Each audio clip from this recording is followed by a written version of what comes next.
Pakistan Peoples party نے عوامی معاشی معاہدے کے نام سے انتخابی منشور جاری کر دیا۔ چنو نئی سوچ کو پیپلز پارٹی کا انتخابی نعرہ الیکشن 2024 کے حوالے سے ویب سائٹ لانچ vote3.com میں 64 صفحات پر مشتمل پیپلز پارٹی کا انتخابی منشور اور عوامی معاشی معاہدہ بھی موجود۔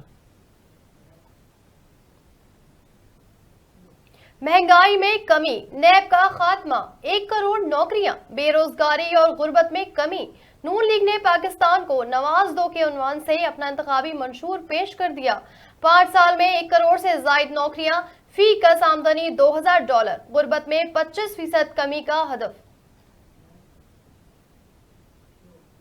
قائد مسلم لیگ نون نواز شریف کہتے ہیں میرے منشور میں نہیں کہ حکومت کو ہٹانے کے لیے لانگ مارچ کروں، اپوزیشن میں آئے تب بھی وہ کام نہیں کریں گے جو پی ٹی آئی نے کیا۔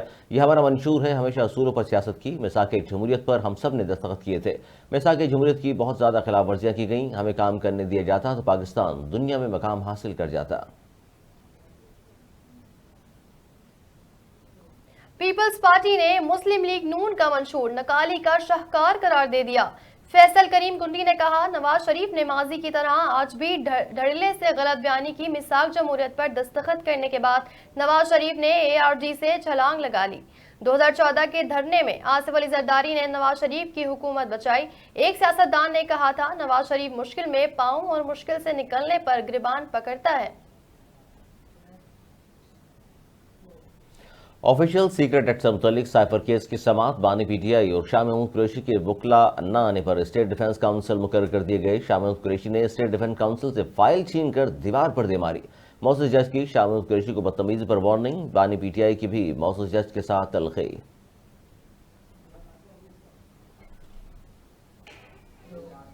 JUIF کے سربراہ مولانا فضل الرحمان کہتے ہیں ساری دنیا پاکستان اور افغانستان کو لڑانے کی کوشش کر رہی ہے، ہمیں وطن عزیز میں خوشحالی چاہیے۔ کنکوٹ میں جلسہ عام سے خطاب میں کہا ملک میں باہر سے فتح لا کر مسلط کیا گیا، بانی پی ٹی آئی نے ملک کی معیشت کو تباہ کر دیا۔